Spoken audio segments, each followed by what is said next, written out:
Kadiombo est parti.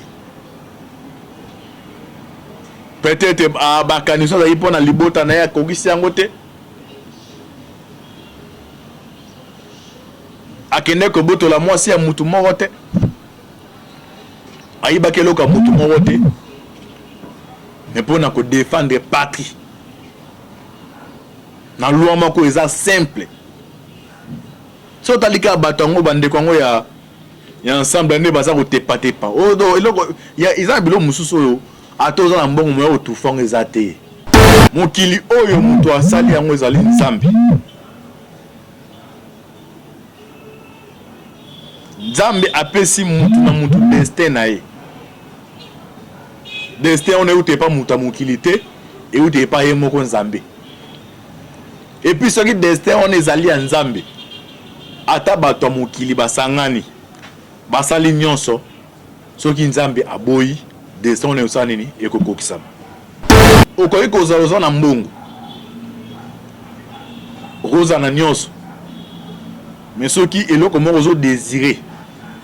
Et comme yo. Mais au comme bongo, ce qui Nzambe aboyi ato forcer de négocier mbate. Ils en ont pas pour diriger Moka. Même Kabila to kitara Joseph Kabila. Ils ont destin Nzambe ne mute permettre qui à diriger Moka wana. O mata o kita o boya o lingeza bongo. Tshisekedi ya mwana oyo, Tshisekedi aza sikoyo. Ils allaient destin Nzambe. Acharnement. Agitation. Oyo bande ko ensemble basa nango. Na loi Noël Tchani. Nana tango ya Kabila o Kabila che ache do ache Katumba procès bela sa procès moro politique. Mais ba to ensemble bazali na acharnement wana te. Eza différence eza nini? Aussi quand on s'y pose, répétons, on suppose que non, loi Noël Tchani c'est ça c'est malango. T'as l'acharnement ya bato Katumbi. O Katumbi baza awa, o muta permettre azwa apese passer pas wana. Isaïe Tshisekedi. T'as l'acharnement encore Tshisekedi. Et puis ce qui est grave, acharnement c'est là. Aussi longtemps que Katumbi asa ba ministre na kati ya gouvernement baza ko gérer mboka. Ok na tango Kabila tali Katumbi en exil a créé ba problème ataba 10. Mais acharnement zaki ya bongutelo différence ça dit à quoi? Je n'arrive pas à comprendre. Tshisekedi asa makila mabebe nderenini. Pe bato basela bato bolamu ka bonde ba bata makila mabe. O Kabila ndo traité Katumbi jida. Bande ko botanga la Bible. Kabila vous pouvez condamner. Mais ndenge Nzamba salelié alobara boité mais so moni muta abimika Kabila Joseph abimisa mundango ne Katumbi la jida faut que to kota to landela jida sango eza dit par rapport à quoi deux otanga boba jida ndenga zaki donc jida za comme financier ya Jésus Christ et là que tout Jésus alinga sala ne mutalibosa ndo bezaki jida mais nde mutalibosa teka ka Yesu. Alors, ce monde Kabila, comme il a dit à TikTok, Katumbi Jida. Bonjour, bonsoir, la bande non sur la voix céleste. Mbote na bino mbote bozali, ebele, partout dans le monde. Vous avez l'andabiso par la internaute, dans les États-Unis, na pesi bino so mbote. Nzambe, azana bino, tu es na niveau Europe. Na Suède, na moni mama Fatou, Nzambe a pambola yo. Nzambe apambola yo na Europe na Belgique siwa mbanja Nzamba zana yo na bosa inte vous dit ça liebo moteur mama koni bosa na Asie Océanie en Afrique sans oublier en République démocratique du Congo ezaline de Konabino Moïse Maoka Antibal ne miso bolingaka toloba te automesana ko sala décryptage ya actualité politique. Oui, bah situation ya mboka toza wapi tozo kene wapi tokosuka wapi. Merci mille de quoi c'est ma caméra John Oboki Bende équipe moi la voix céleste de ko Alvin Bernet to ba toujours lola ça ko futa Simon Tokoloba Zambia botorozo wapi. Bo continuer ko prier ma casse pour la RDC Vous priez ma casse pour na biso. Pour na to continuer pour sangolo kopé sabino. Muki otozana yango. Bien on va toujours. Et là que zo sangisa biso et l'équipe ezali ko Kabola. Ozo sangisa biso ezali Congo. Soki vous comprenez que vous avez l'équipe au Kabola. Donc se mettre d'accord pour une évaluation il y a Mboka.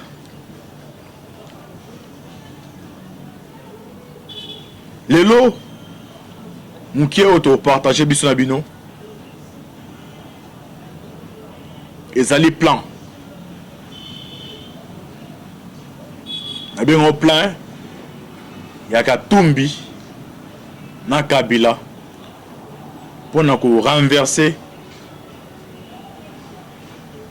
gouvernement ya Union Sacrée au cas où projet wana ba retient ordre du jour un jour ba retient ordre du jour et ça plan oyo et en cours entre Katumbi et Kabila dans le poteau numéro les plans Katumbi et Kabila pour renverser la majorité au Parlement dévoilés.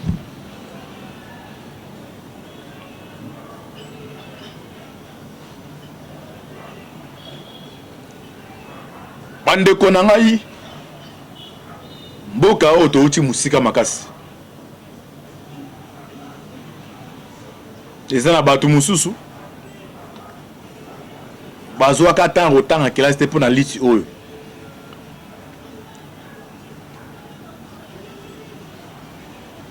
Ezana batu mususu ba se retrouver à l'étranger pona liti oyo. Ba mususu ba kufa bazali.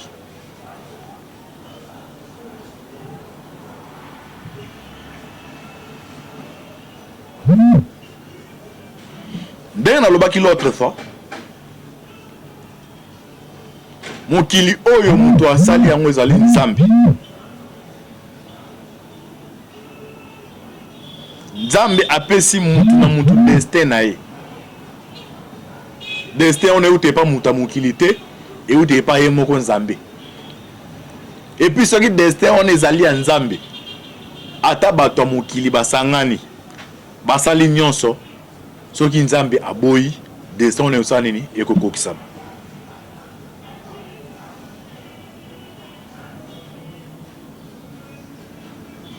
Okoki kozaloza na mbongo roza na nyonso mais soki eloko moko ozo désirer ekoma ya yo mais okoma bongo soki Nzambe aboyi ato forcer nde nekosimba te eza ndenge mpona kodiriger mboka même Kabila otokitsaka Joseph Kabila eza destin ya Nzambe nde moto permetaki adiriger mboka wana o mata o kita o boya o lingeza bongo Tshisekedi ya mwana oyo Tshisekedi aza sikoyo ezali destin ya Nzambe parce que ozongi na 1982 ba créer parti wana ata na ndoto mutu moto ya betre Tshisekedi oyo loko oza la président de la République eza destin Nzambe mutu asali ezala bongo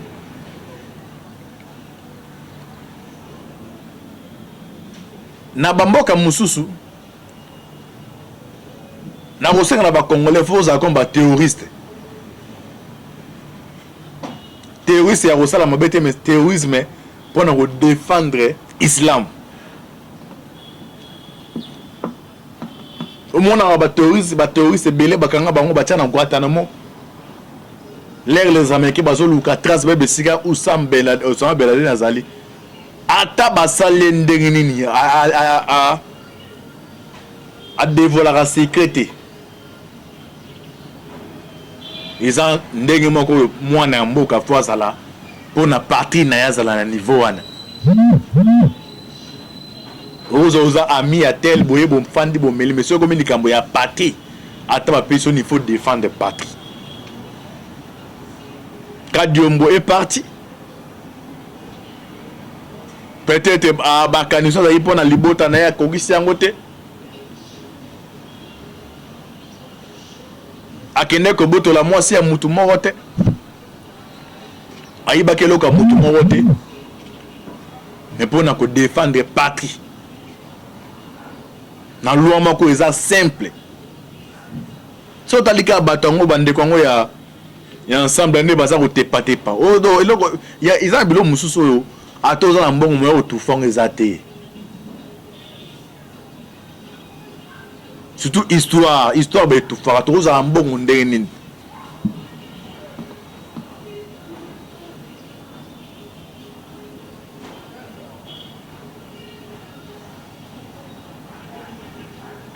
Alors l'important c'est un cause politicien.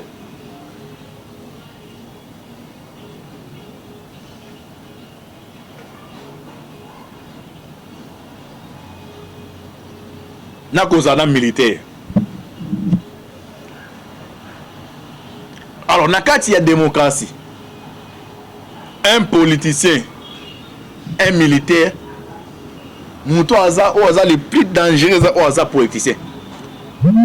Parce qu'un politicien, s'il s'agit à qu'on rende compte, à qu'on rende une manière démocratique, au manière qu'on rende compte d'un coup blessé, bah tout ma casse.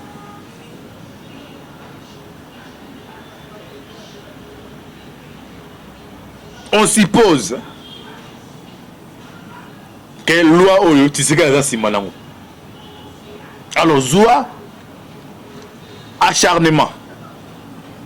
Agitation au bande ko ensemble basa nango na loi Noël Tchani na tango ya Kabila o Kabila che ache do ache Katumba procès bela sa procès mo politique mais ba ton ensemble bazali na charnement wana te. Alors eza différence eza nini aussi quand on suppose na répétons on suppose que non loi Noël Tchani c'est ça c'est malango tala acharnement ya bato Katumbi o Katumbi aza awa o muta permettre azwa apese passeport wana ezali Tshisekedi tala acharnement aza ko Tshisekedi et puis ce qui est grave acharnement ba ça là aussi longtemps que Katumbi aza ba ministre na kati ya gouvernement baza ko gérer mboka. Ok, na tango Kabila tali Katumbi en exil a créé ba problème ataba 10. Mais acharnement zaki a bon talo différence ça dit à quoi? Je n'arrive pas à comprendre. Tu sais que dans makila ma bebe nderenine. Pe bato basela bato bolam ka bonde ba bata makila mabe.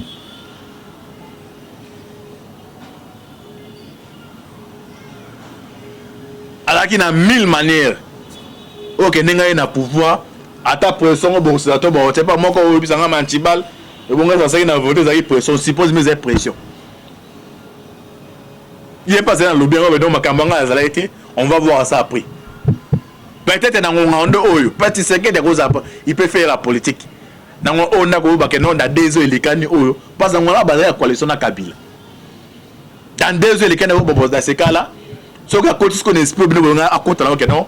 Bon, Katumba mais conditionné, c'est dans comme na obanga acha candidature à compte parti aya à niveau ya azo passeport. Tout pays nous sommes en négocier. Parce que minele bazaki makasi. Katumba zana lobinga makasi, mais Kabila tant que les commandants suprêmes empêcha qu'il y a kita awa.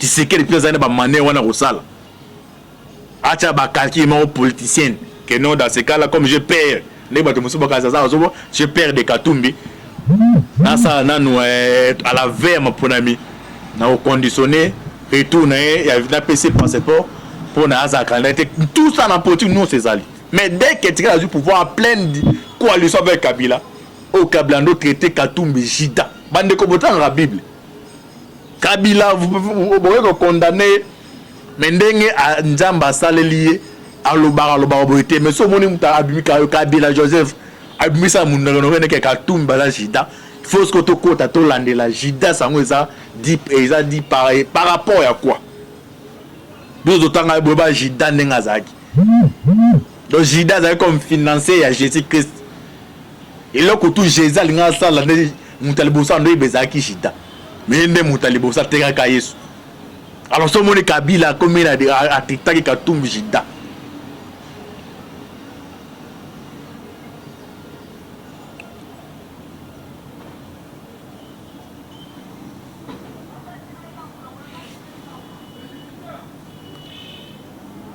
tata mwasi nanga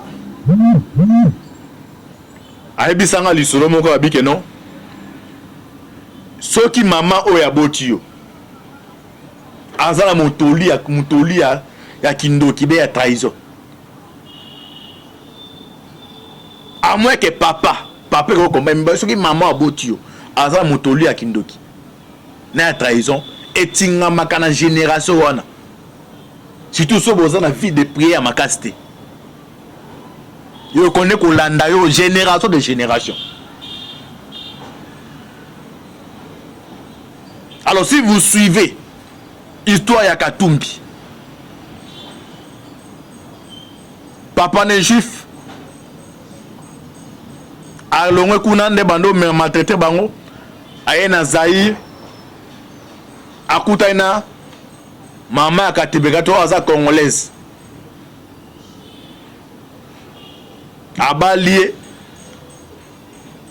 mutazaki bon ya mama Katibeka toto ezaki mama Katumbi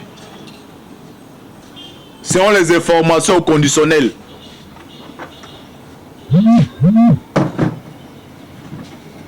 Après l'iwa ya mama Katibeka toto nde les mêmes juifs à Bali, maman est Katumbi ou zambienne. Est-ce que l'iwa ya maman Katibeka toto? Ils ont dit l'iwa ya malade, mais l'iwa ya nini? Ce que ils ont dit par exemple, on suppose au conditionnel, ils ont dit l'iwa ya poisonnement. Trahison, moi on a robot à moi, Moussa Nekozani. L'histoire se répète. Katumbi d'abord, Koya Yaki Awa, Mutasaka ya Isaac Kabila Joseph. Papa. Kabila cotisé dans la politique. Kabila Joseph a cotisé dans la politique. A commissaire gouverneur. Ba gérer, ba libi, ba lenaye. L'air les mêmes mafieux.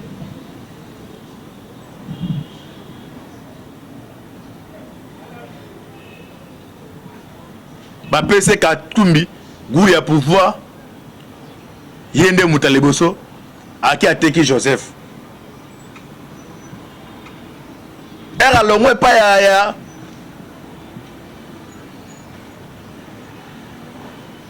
alongwe pa ya nani ya Joseph directement azaki na base solide azaki contrat composé na partie des PS. Tu sais que d'ailleurs Bakarité Mandeko les premières rencontres tu sais que da papa mona Katumbi bwe dès que les fêtes déjà nano Katumba quitté nani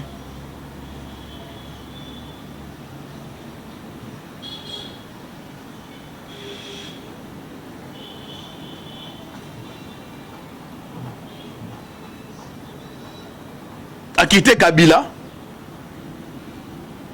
Moutoua yambaki d'ao Moutaliboso. Les failles là, bah rejeté qui bah failles. Bah c'est à l'époque on a bah 2012 bah 2015 bah 2016. À l'époque secrétaire général à partir de Bezaki Mavung. Oh bah kene musika même babi que non.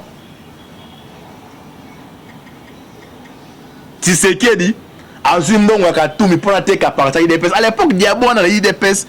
Na ba état-major ya opposition ba nekolobama omoni Katumba so asombi déjà IDPS. OK muta ya yambake d'abord en opposition c'était Félix Oza président non et politique dynamique même les combattants IDPS c'est difficile pour na ba c'était Katumbi na Rassayema les premiers jours au ba akena kutra pa tirer da papa tirer la monnaie bi atunier bonjour c'est vous mais Moïse Katumbi. Mais les messages sont les tâtés de trembler. J'espère que vous avez volé l'argent des conteneurs congolais, avec Kabila. Vous êtes venus dans l'opposition. N'est-ce pas peur à l'Obarabou? Les racistes ici, mais à l'époque, docteur Loseki, tout le monde en a histoire Belgique. Katumba si ça, père et Sika Yamba qui est c'est quand tu m'as dit dans le bureau, tu serais la papa Zaïda dans Belgique. Katumba zo kitabou, arata quoi un escalier. Les ba attendre micro na bité bandeko bazaki wana bo luka bo balancer nga ba bo balancer so bo tina vidéo bo la risabatu Katunga bi et ABC batuke non banda kota na politique. C'est pour la toute première fois qu'on a un politicien. Tu sais que du boiseau regarde où Katumbi mutu na se.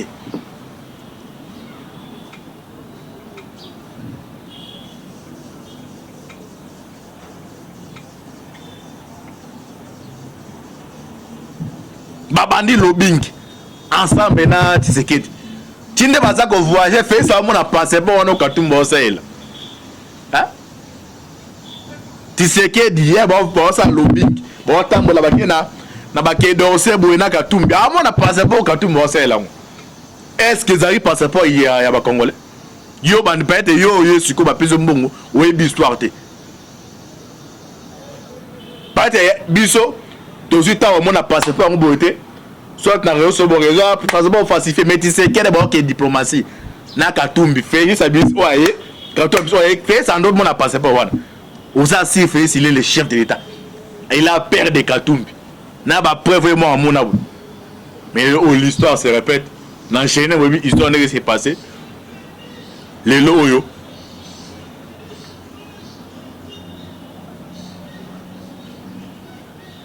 Katumbi baza prêt pour tout.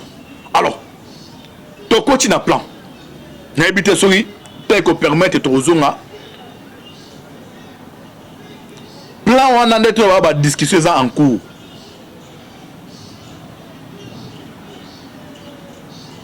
Na kati ya plan on va planifier ni bande ko to landa.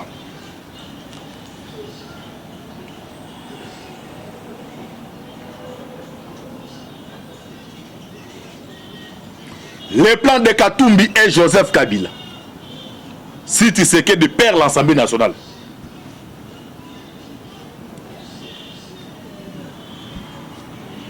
Avec 270 députés, la nouvelle majorité va pousser le gouvernement Sama à la démission via une motion de défiance.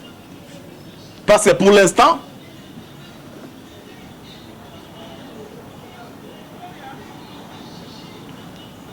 la politique est dynamique. Naïbisa Bino Awake non?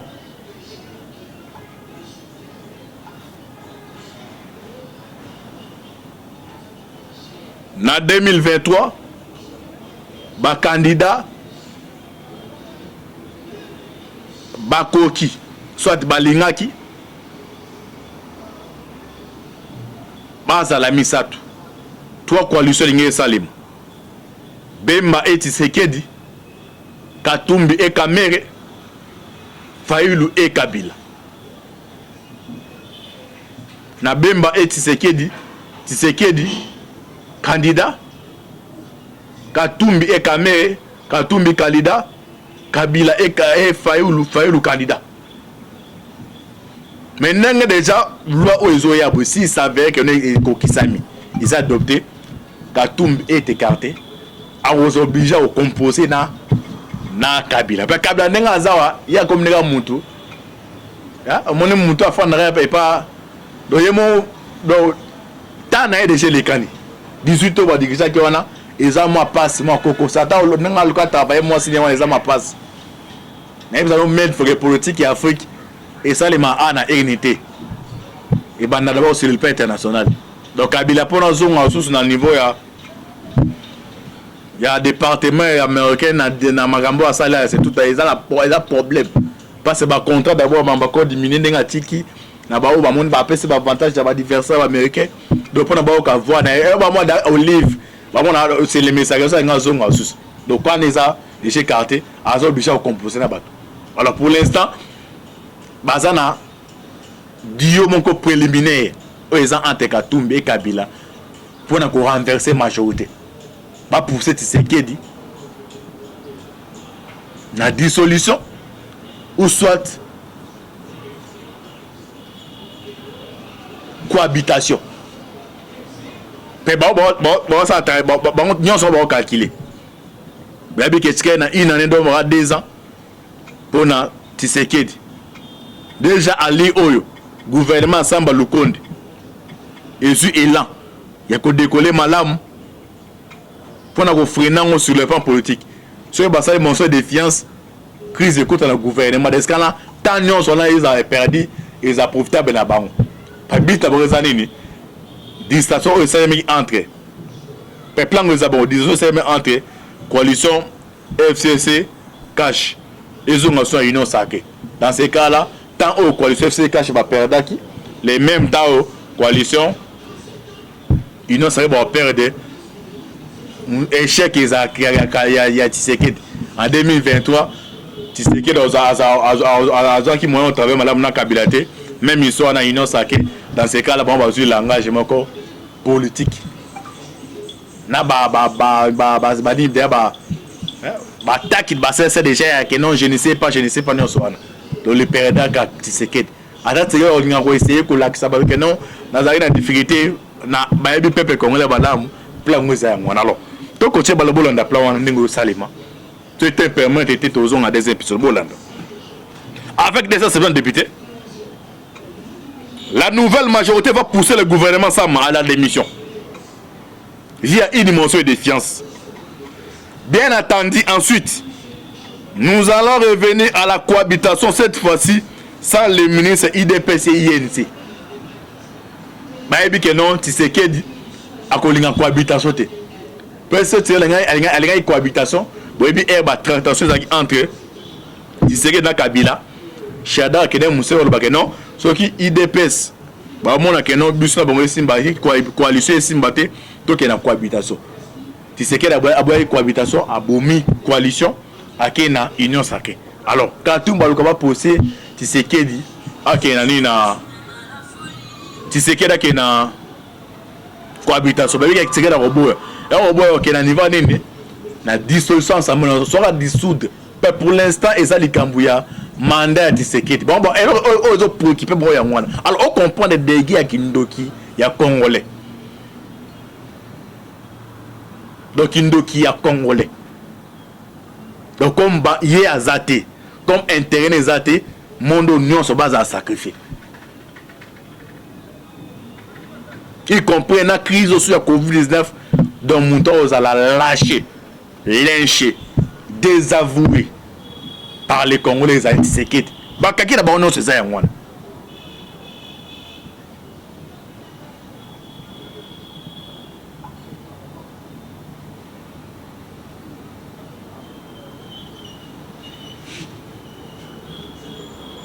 Alors, donc avec des sénateurs députés, la nouvelle majorité va pousser le gouvernement Sama à la démission via une motion.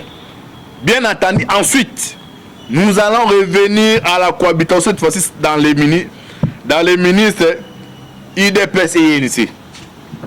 Ça sera un gouvernement FCC ensemble. Révèle sous anonymat un cadre de FCC qui se confie à Nantes.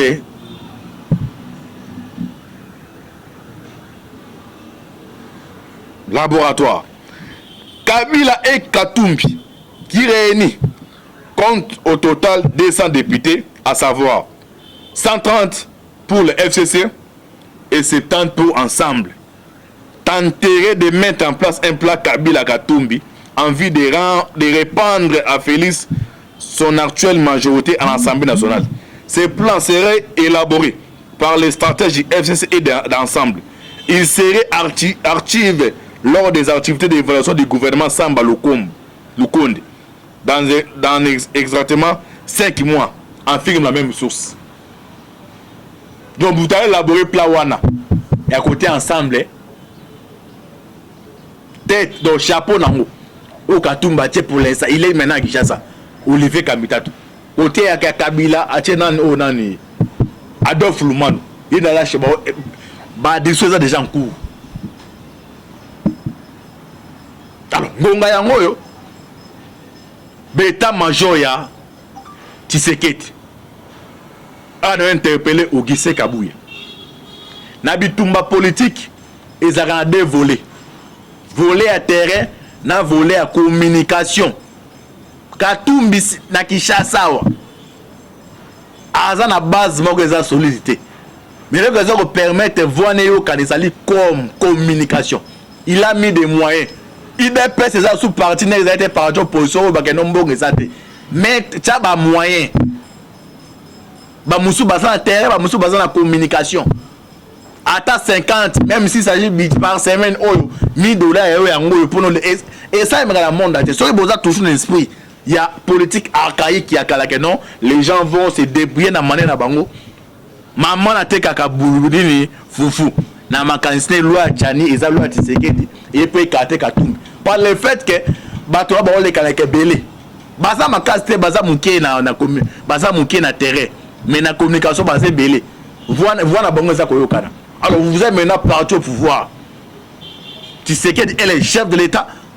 Et ça, c'est monsieur Oko Maté. Mais vous, votre parti, vous avez moyen.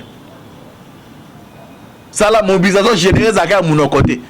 Vous appelez les ministres contributions. Vous distribuez autant. Par semaine, ou à les canessicatel. Et ça, les mabongo. Vous avez que nous avons bitumba.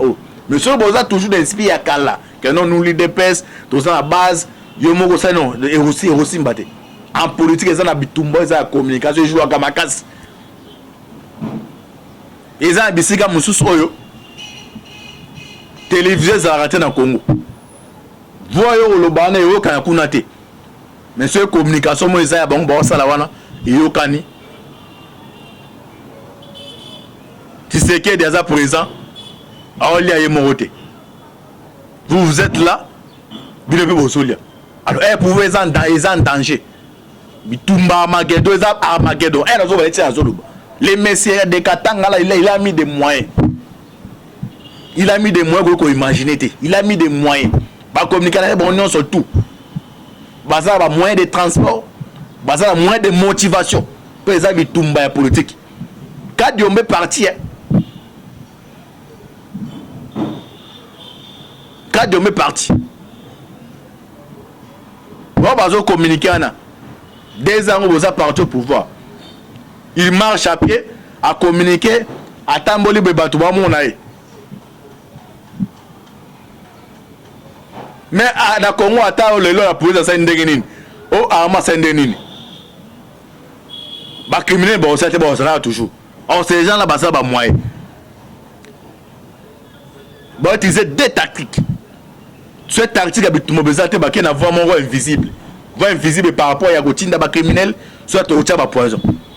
Alors, la part de la la mobilisation générale. Moins nous disposer. C'est ça la politique de communication. Moins nous disposer. Quand on est français, on est tel. On est lingala, moins nous disposer. Puis ça, il y a guerre à Armageddon et ça déclaré. Alors, on appelle ici, première partie, il y a plein. Au Katumbi, na câble élaboré par voie et Olivier Kamitatu, na Adolphe Lumando. Les mirons des oreilles, Antiba la Zakom Ngolo. Aviva Kanakati Yamai. Soka Bimina Mukila, il serait non, Kunanga Nozobe la Kocha Temete. Nema Manazoloba, na Rozonga Suawa, Weba, suite fait un plan, au Katumbi et Kabila, va concevoir pour nous la bouleversement à niveau de l'Assemblée nationale.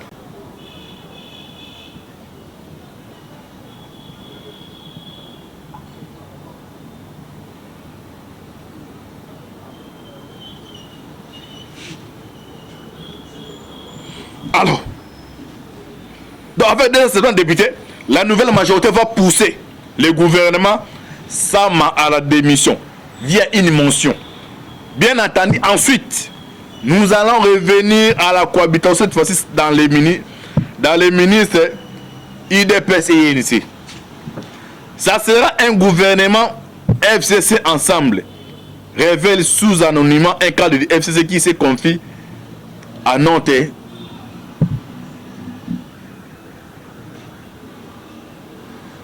Laboratoire. Kabila et Katumbi qui réunit compte au total 200 députés, à savoir 130 pour le FCC et 70 pour ensemble. Tenterait de mettre en place un plan Kabila Katumbi en vue de répandre à Félix son actuelle majorité à l'Assemblée nationale. Ce plan serait élaboré par les stratégies FCC et d'ensemble.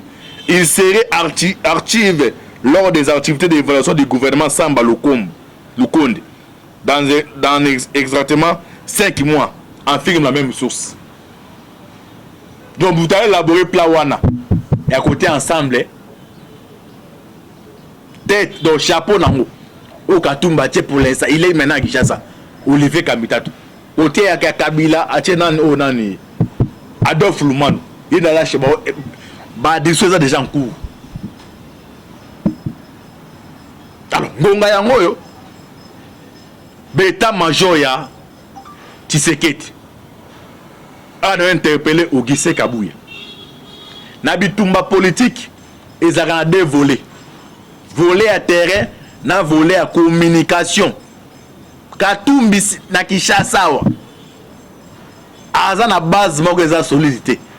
Mais le gars qui permettre voir néo kanizali comme communication. Il a mis des moyens. Il dépêche ses sous partenaires ils étaient partis en position ba ke nombo ngezate. Mais ça ba moyen. Ba musu baza na terrain, ba musu baza na communication. Ata 50 même si s'agit par semaine oh $1000 pour nous et ça dans le monde entier. Soyez besoin toujours l'esprit. Il y a politique archaïque qui a que non, les gens vont se débrouiller dans manière na bango. Maman na te kaka buludini fufu na makanisne loi Tchani et za loi Tshisekedi et puis kate Katumbi. Par le fait que bato ba ole kala ke belé. Baza makaste baza muké na baza muké na terrain mais na communication baza belé. Voilà bango za koyokana. Alors vous êtes maintenant parti au pouvoir. Tshisekedi est le chef de l'État. Et ça bisika Moussa Oko Mate. Mais vous, votre parti, botia ba moyen. Ça la mobilisation générale à mon côté. Vous appelez les ministres et contributions. Vous distribuez autant. Par semaine, ou à kolekane sikatel, et ça les mabongo. Bon monde que non bolonga bitumba oh. Mais ce que toujours d'esprit à Kala, que non nous l'IDPS, tout ça la base, yomoko ça non, et aussi mbate. En politique, ça na bitumba, ça la communication, joue à Kamakas. Et ça bisika mususu oyo. Télévision ça raté dans Congo. Voyons le bana yo kana kunate. Mais ce communication mo ça ya bango ba sala wana, yo kani. Tshisekedi déjà présent. Vous êtes là, alors elle pouvait être en danger. Les messieurs de Katanga, il a mis des moyens. Il a mis des moyens pour imaginer. Il a mis des moyens. Par communication, surtout. Bazar a moyen de transport. Bazar a moyen de motivation. Pour les amis Tumba politique. Quand Diombe est parti, quand Diombe est parti, on va communiquer. 2 ans, on va partir au pouvoir. Il marche à pied, à communiquer, à Tamboli Bebatouba Monaï. Mais à la Congo, à Taole, la police a Saint-Denis. Oh, Arma Saint-Denis. Bah, criminel, bon, c'était bon, ça toujours. On ces gens là, bah, ça va moyen. Bon, utiliser des tactiques. Cette tactique, c'est qu'il y a vraiment voix invisible. Voix invisible par rapport à Yagotinda, bah, criminel, soit au tchaba poison. Alors, n'a pas un abino, et aussi la mobilisation générale. Bah, moins nous disposer. C'est ça la politique à communication. Moins nous disposer. Quand on est français, bino bole kanisika tel. On est lingala bobo moins nous disposer. Ça et aux guerre à Armageddon et ça déclaré. Alors on appelle si première partie à plan au Katumbi na câble élaboré par voie il y a Olivier Kamitatu na Adolphe Lumano. Les mirons des oreilles Antiba la Zako Ngolo. A viva kanakati ya mai. Soka bimina mukila biso ke no kuna nganda zo bela ko tcha temete. Na mama na zoloba na rozonga su awa Weba, suite fait un plan au Katumbi et Kabila va concevoir pour nous le bouleversement au niveau de l'Assemblée nationale.